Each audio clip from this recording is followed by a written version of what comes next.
বন্ধুরা বাজারে এখন প্রচুর নতুন আলু পাওয়া যাচ্ছে আর এই নতুন আলুর খোসাগুলো খুব পাতলা আর সফট ধরনের হয়ে থাকে। তাই আমরা যখন নতুন আলু কাটি তখন দেখবেন এই খোসাগুলো বাদ দিয়ে ফেলে দিই, কিন্তু বন্ধুরা এই খোসাগুলো যে এতটাই টেস্টি হতে পারে, এই খোসাগুলো দিয়ে একটা দারুণ রেসিপি তৈরি করে নিতে পারি, আপনারা হয়তো কল্পনাও করতে পারবেন না। তাই বন্ধুরা এই ভিডিওটি দেখার পরে আপনারা কোনোদিনও নতুন আলুর খোসা ফেলে দেবেন না। তো বন্ধুরা এই নতুন আলুর খোসা দিয়ে কি রেসিপি তৈরি করব তার জন্য পুরো ভিডিওটা দেখতে হবে। তো বন্ধুরা এখানে আমি 4টা মিডিয়াম সাইজের আলু নিয়েছি। তো প্রথমেই আমাদের আলুগুলোকে ভালোভাবে জল দিয়ে ধুয়ে নিতে হবে, কারণ নতুন আলুর গায়ে প্রচুর পরিমাণের মাটি লেগে থাকে। তাই বন্ধুরা সেই মাটিগুলো প্রথমে আমাদের ভালোভাবে পরিষ্কার করে নিতে হবে ধুয়ে টুয়ে, ঠিক আছে। তো বন্ধুরা এই যে দেখুন, দেখতেই পাচ্ছেন আপনারা, একটু নখ দিয়ে আমি রাব করছি, তাতেই দেখুন বন্ধুরা খোসাগুলো ছেড়ে যাচ্ছে, কারণ বন্ধুরা নতুন আলুর খোসাগুলো খুব পাতলা হয়ে থাকে। তো বন্ধুরা চলুন প্রথমে আমাদের আলুগুলোকে ধুয়ে পরিষ্কার করে নিতে হবে। বন্ধুরা চাইলে আপনারা কিছুক্ষণের জন্য যদি জলের মধ্যে ডুবিয়ে রাখতে পারেন তাহলে দেখবেন বন্ধুরা নতুন আলুর গায়ে যত মাটি থাকবে সেই মাটিগুলো কিন্তু সহজেই পরিষ্কার হয়ে যাবে। কিন্তু আমার কাছে এখন টাইম ছিল না, আর আমি যেহেতু ভিডিও তৈরি করব তাই বন্ধুরা আমি দেখুন একটু হাত দিয়ে ঘষে ঘষে জল দিয়ে ভালো করে ধুয়ে নিচ্ছি। আর এরকমইভাবে আমি 2-3 বার জল চেঞ্জ করে করে আলুগুলোকে ভালোভাবে ধুয়ে নিয়েছিলাম, যাতে আলুর গায়ে কোনো রকম কোনো মাটি বা নোংরা লেগে থাকে সেগুলো যাতে পরিষ্কার হয়ে যায়। তো বন্ধুরা দেখতেই পাচ্ছেন আমি কিন্তু ভালোভাবে পরিষ্কার করে নিয়েছি। এবার আমাদের খোসাগুলোকে ছিলে নিতে হবে। বন্ধুরা দেখবেন নতুন আলু ছেলার জন্য আমরা ছুরি, বটি বা চামচের সাহায্যে চেঁচে চেঁচে ছিলি, কিন্তু এক্ষেত্রে বন্ধুরা আমাদের পিলারের ইউজ করতে হবে। তো দেখুন বন্ধুরা আমি যেভাবে ভিডিওতে দেখাচ্ছি ঠিক সেভাবেই কিন্তু আলুর খোসাগুলোকে আমাদের ছিলে নিতে হবে। একটু লম্বা করে ছেলার চেষ্টা করবেন, এতে কিন্তু রেসিপিটি দারুণভাবে তৈরি হবে। তো বন্ধুরা এই পিলারের সাহায্যে খুব সহজেই কিন্তু আলুর খোসাগুলো ছিলে নিতে পারবো। তো বন্ধুরা এখানে কিন্তু আমি 4টি আলু নিইনি, 2টো আলু নিয়েছিলাম, কারণ আমি বেশি তৈরি করব না, আর 2টো আলু দিয়েই কিন্তু অনেকগুলো তৈরি হয়েছিল, ঠিক আছে।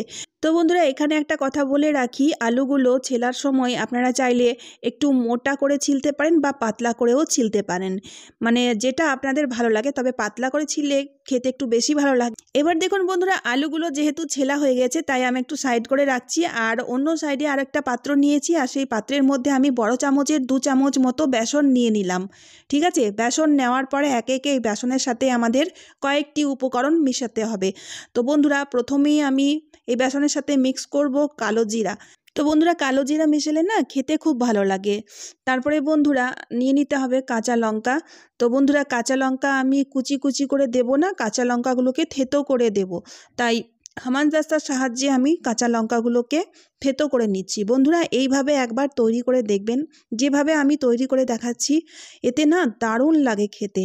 তবে বন্ধুরা যেভাবে বলছি যে কাঁচা লঙ্কাগুলো কুচি না করে থেতো করে দিতে হবে, আরও বাকি জিনিসগুলো যেভাবে অ্যাড করছি সেভাবেই কিন্তু আপনাদেরও অ্যাড করতে হবে। তারপরে বন্ধুরা আমাদের নিতে হবে 1 টুকরো আদা, আর আদাটাকে না ঘষে দেবো, মানে গ্রেট করে দেবো, ঠিক আছে। তো এইভাবে না দারুণ স্বাদ আসে। আর বন্ধুরা গুঁড়ো মশলার মধ্যে শুধুমাত্র সামান্য একটু হলুদ গুঁড়ো দেব, আর স্বাদ অনুসারে আমাদের এখানে কি করতে হবে, দিয়ে দিতে হবে লবণ, ঠিক আছে। তারপরে বন্ধুরা আরেকটি জিনিস আমাদের মেশাতে হবে, অল্প একটু হিং। হিং দিলে এর স্বাদ দ্বিগুণ বেড়ে যায়, তাই হিং অবশ্যই অ্যাড করবেন। এবার অল্প অল্প একটু জল মিশিয়ে ব্যাটারটি আমাদের তৈরি করে নিতে হবে। খুব বেশি জল মেশালে হবে না। তো এখানে দেখতেই পাচ্ছেন বন্ধুরা আমি কিন্তু অল্প অল্প জল মিশিয়ে ব্যাটারটি তৈরি করে নিচ্ছি, আর এভাবে হুইস্কারের সাহায্যে বা যে কোনো চামচের সাহায্যে খুব ভালো করে ফেটে নেবেন। যত ভালোভাবে ফেটা হবে ততটাই ভালো টেস্টি হবে, ঠিক আছে। এবার কি করব, এই আলুর খোসাগুলোকে এই বেসনের ব্যাটারের মধ্যে আমাদের চুবিয়ে দিতে হবে, মানে মিশিয়ে দিতে হবে, ঠিক আছে। তো মিশিয়ে দিলে কি হবে, ভালোভাবে কোটিং হয়ে যাবে। তো বন্ধুরা এই ব্যাটারটি খুব বেশি মোটা করবেন না, এতে কিন্তু খেতে ভালো হবে না। একটু পাতলা মতো করবেন, আর খুব বেশি পাতলা করলেও হবে না, ঠিক আছে।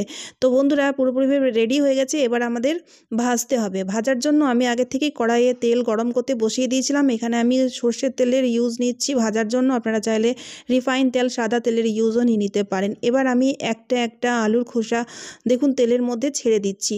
তো যেভাবে আমরা পকোড়া, বড়া ভাজি ঠিক সেভাবেই আমাদের ভেজে তুলে নিতে হবে। বন্ধুরা এতটাই ক্রিস্পি এতটাই টেস্টি তৈরি হয়, আপনারা একবার বানালে বারবার বানাতে চাইবেন। আর বিশেষ করে বন্ধুরা শীতকালে আমাদের একটু পকোড়া এইসব জাতীয় খাবার খেতে ভালো লাগে, তাই বন্ধুরা ভ্যারাইটিও চাই অনেক রকমের। তো তারই মধ্যে বন্ধুরা এটা একটি দারুণ অপশন। তো বন্ধুরা আপনারা শীতকালে এইভাবে পকোড়া ভেজে অবশ্যই খেয়ে দেখবেন। বন্ধুরা আলুর খোসা যেগুলো আমরা ফেলেই দিই, তো বন্ধুরা দেখুন ফেলে দেওয়া জিনিস দিয়ে যে এতটাই ক্রিস্পি এতটাই টেস্টি পকোড়া তৈরি হতে পারে, আপনারা এই ভিডিওটি দেখার পরে আমার মনে হচ্ছে সঙ্গে সঙ্গে বানাতে শুরু করে দেবেন। কারণ বন্ধুরা আলু প্রত্যেক বাড়িতেই থেকে থাকে, বিশেষ করে নতুন আলু। এখন যেহেতু নতুন আলুর মরশুম, তাই আমরা আলু কিনতে গেলে নতুন আলুটাই কিনি, তাই না বন্ধুরা? আর যেহেতু বন্ধুরা নতুন আলুর খোসাগুলো যেহেতু খুব পাতলা আর সফট ধরনের হয়ে থাকে, তাই এই পকোড়াটি খেতেও কিন্তু দারুণ সুস্বাদু হয়ে থাকে। তো দেখতেই পাচ্ছেন বন্ধুরা আমি এপিট ওপিট করে ভালোভাবে গোল্ডেন ব্রাউন হওয়া পর্যন্ত ভালোভাবে ভেজে নিয়েছি। আর পকোড়াগুলো ভাজার সময় অবশ্যই গ্যাসের ফ্লেমটাকে লোতে রেখে ভাজবেন।